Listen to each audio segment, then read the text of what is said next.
और बड़ी खबर आपको बता दें, प्रधानमंत्री नरेंद्र मोदी का आज से 11 दिनों का अनुष्ठान शुरू होगा। रामलला की प्राण प्रतिष्ठा के लिए प्रधानमंत्री नरेंद्र मोदी का अनुष्ठान रामलला की प्राण प्रतिष्ठा में केवल आपको बता दें 11 दिन ही बचे हुए हैं और 11 दिन का अनुष्ठान प्रधानमंत्री नरेंद्र मोदी करेंगे। तो रामलला की प्राण प्रतिष्ठा 22 जनवरी को होनी है।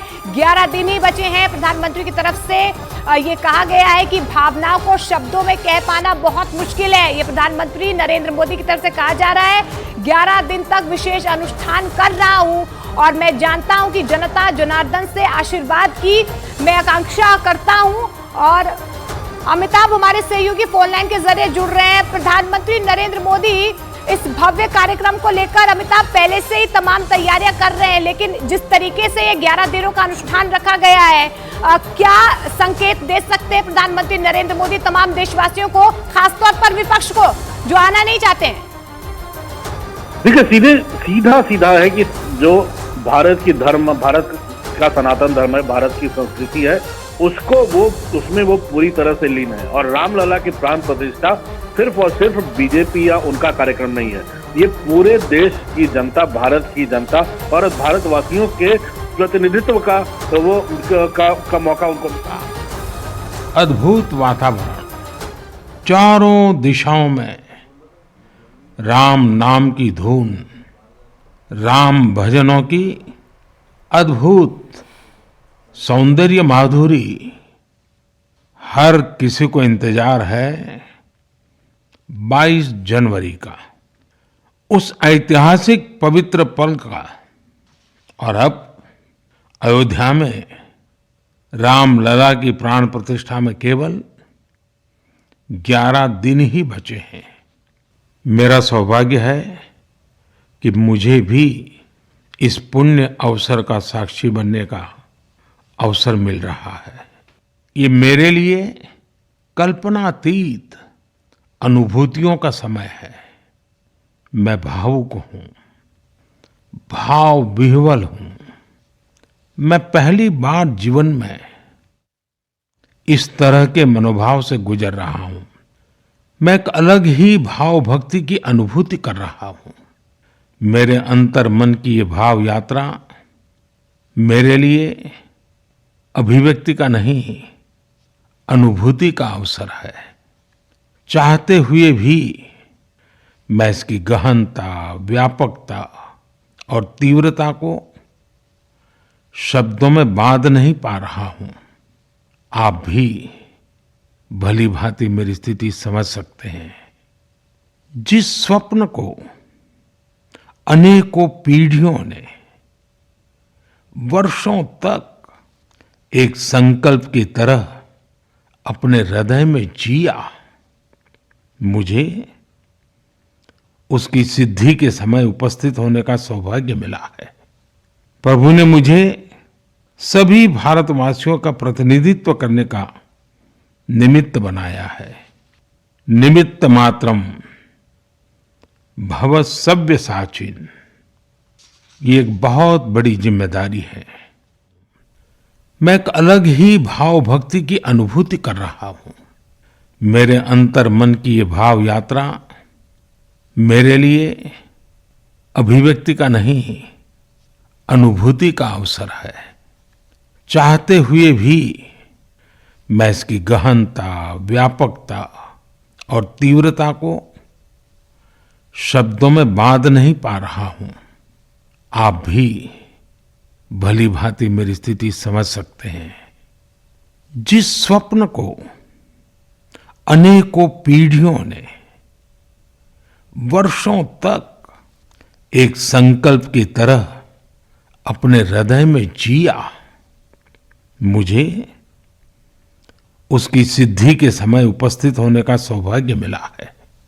प्रभु ने मुझे सभी भारतवासियों का प्रतिनिधित्व करने का निमित्त बनाया है। निमित्त मात्रम भव सव्यसाचिन, ये एक बहुत बड़ी जिम्मेदारी है।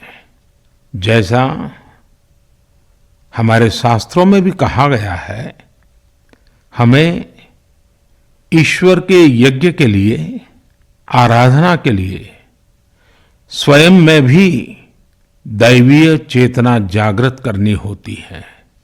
इसके लिए शास्त्रों में व्रत और कठोर नियम बताए गए हैं, जिन्हें प्राण प्रतिष्ठा से पहले पालन करना होता है। इसलिए आध्यात्मिक यात्रा की कुछ तपस्वी आत्माओं और महापुरुषों से मुझे जो मार्गदर्शन मिला, उन्होंने जो यम नियम सुझाए हैं, उसके अनुसार मैं आज से 11 दिन का विशेष अनुष्ठान आरंभ कर रहा हूं। इस पवित्र अवसर पर मैं परमात्मा के श्री चरणों में प्रार्थना करता हूं, ऋषियों मुनियों तपस्वियों का पुण्य स्मरण करता हूं और जनता जनार्दन जो ईश्वर का रूप है, उनसे प्रार्थना करता हूं कि आप मुझे आशीर्वाद दें, ताकि मन से, वचन से, कर्म से मेरी तरफ से कोई कमी ना रहे। साथियों, मेरा ये सौभाग्य है कि 11 दिन के अपने अनुष्ठान का आरंभ मैं नासिक धाम पंचवटी से कर रहा हूं। पंचवटी वो पावन धरा है जहां प्रभु श्री राम ने काफी समय बिताया था, और आज मेरे लिए एक सुखद संयोग ये भी है कि आज स्वामी विवेकानंद जी की जन्म जयंती है। ये स्वामी विवेकानंद जी ही तो थे जिन्होंने हजारों वर्षों से आक्रांतित भारत की आत्मा को झकझोरा था। आज वही आत्मविश्वास भव्य राम मंदिर के रूप में हमारी पहचान बनकर सबके सामने है। और सोने पर सुहागा देखिए, आज माता जीजाबाई जी की जन्म जयंती है। माता जीजाबाई जिन्होंने छत्रपति शिवाजी महाराज के रूप में एक महामानव को जन्म दिया था। आज हम अपने भारत को जिस अक्षुण्ण रूप में देख रहे हैं, इसमें माता जीजाबाई जी का बहुत बड़ा योगदान है। और साथियों, जब मैं माता जीजाबाई का पुण्य स्मरण कर रहा हूं, तो सहज रूप से मुझे अपनी मां की याद आना बहुत स्वाभाविक है। मेरी मां जीवन के अंत तक माला जपते हुए सीताराम का ही नाम भजा करती थी। साथियों, प्राण प्रतिष्ठा की मंगल घड़ी, चराचर सृष्टि का वो चैतन्य पल, आध्यात्मिक अनुभूति का वो अवसर, गर्भगृह में उस पल क्या कुछ नहीं होगा। साथियों, शरीर के रूप में तो मैं उस पवित्र पल का साक्षी बनूंगा ही, लेकिन मेरे मन में, मेरे हृदय के हर स्पंदन में 140 करोड़ भारतीय मेरे साथ होंगे। आप मेरे साथ होंगे, हर राम भक्त मेरे साथ होगा, और वो चैतन्य पल हम सबकी सांझी अनुभूति होगी। मैं अपने साथ राम मंदिर के लिए अपने जीवन को समर्पित करने वाले अनगिनत व्यक्तित्वों की प्रेरणा लेकर जाऊंगा।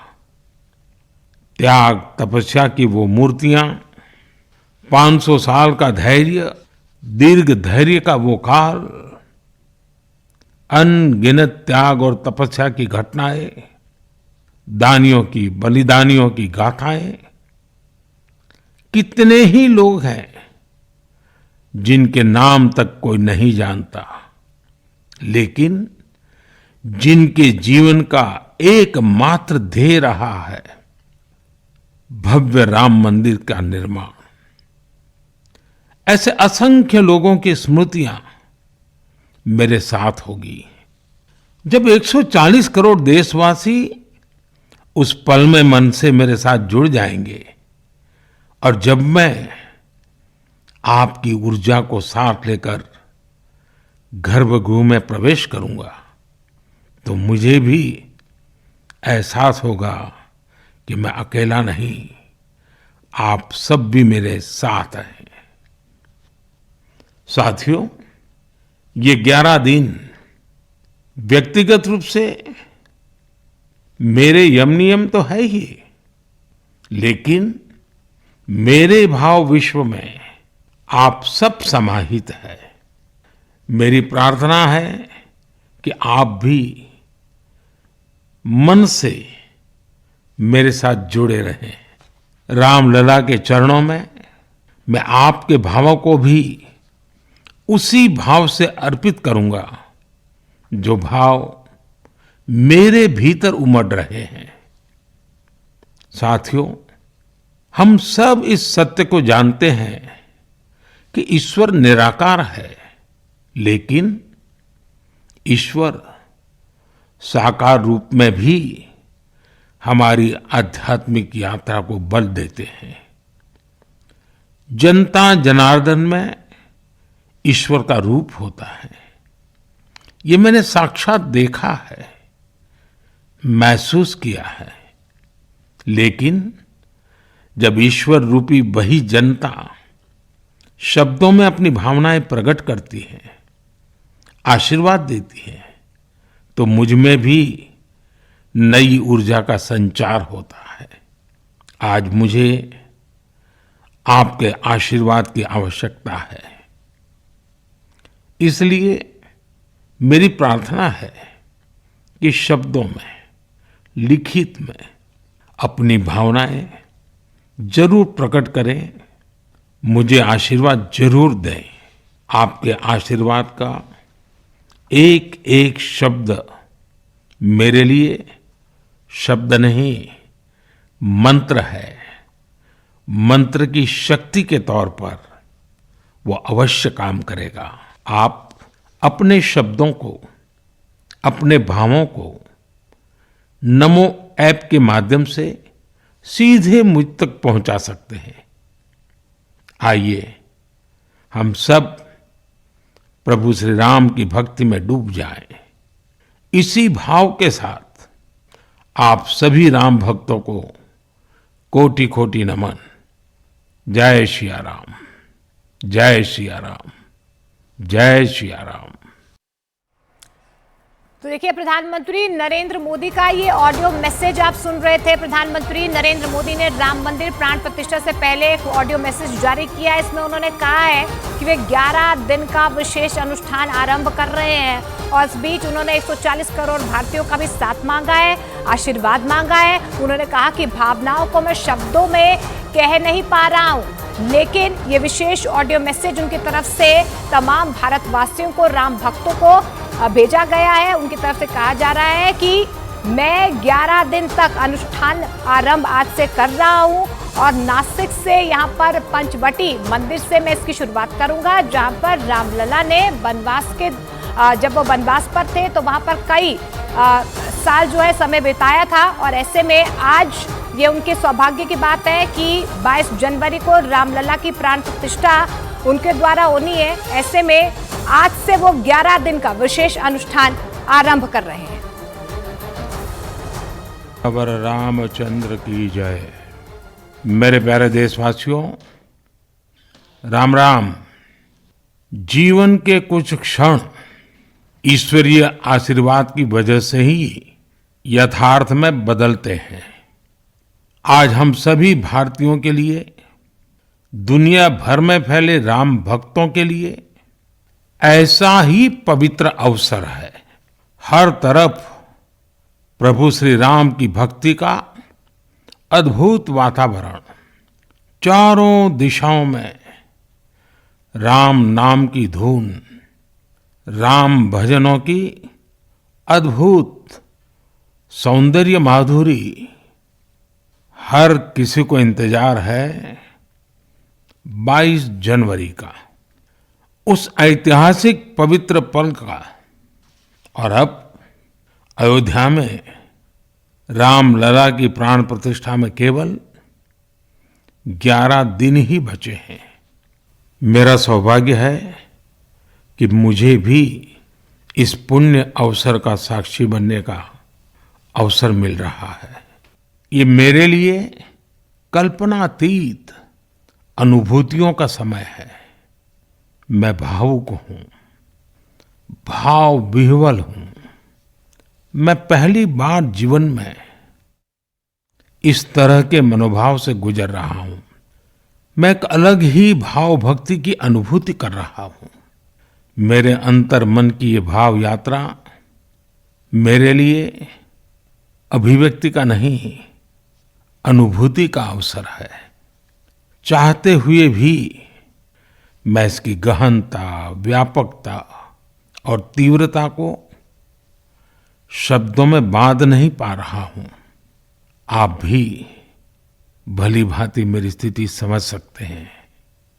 जिस स्वप्न को अनेकों पीढ़ियों ने वर्षों तक एक संकल्प की तरह अपने हृदय में जिया, मुझे उसकी सिद्धि के समय उपस्थित होने का सौभाग्य मिला है।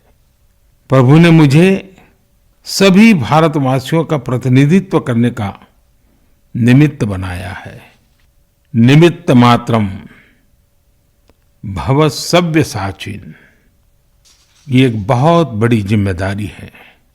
जैसा हमारे शास्त्रों में भी कहा गया है, हमें ईश्वर के यज्ञ के लिए, आराधना के लिए स्वयं में भी दैवीय चेतना जागृत करनी होती है। इसके लिए शास्त्रों में व्रत और कठोर नियम बताए गए हैं, जिन्हें प्राण प्रतिष्ठा से पहले पालन करना होता है। इसलिए आध्यात्मिक यात्रा की कुछ तपस्वी आत्माओं और महापुरुषों से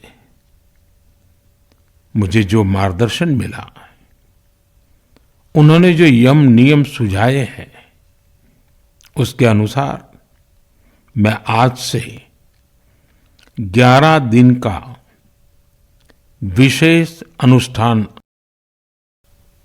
इस पवित्र अवसर पर मैं परमात्मा के श्री चरणों में प्रार्थना करता हूं, ऋषियों मुनियों तपस्वियों का पुण्य स्मरण करता हूं और जनता जनार्दन जो ईश्वर का रूप है, उनसे प्रार्थना करता हूं कि आप मुझे आशीर्वाद दें, ताकि मन से, वचन से, कर्म से मेरी तरफ से कोई कमी ना रहे। साथियों, मेरा ये सौभाग्य है कि 11 दिन के अपने अनुष्ठान का आरंभ मैं नासिक धाम पंचवटी से कर रहा हूं। पंचवटी वो पावन धरा है जहां प्रभु श्री राम ने काफी समय बिताया था। और आज मेरे लिए एक सुखद संयोग ये भी है कि आज स्वामी विवेकानंद जी की जन्म जयंती है। ये स्वामी विवेकानंद जी तो थे जिन्होंने हजारों वर्षों से आक्रांतित भारत की आत्मा को झकझोरा था। आज वही आत्मविश्वास भव्य राम मंदिर के रूप में हमारी पहचान बनकर सबके सामने है।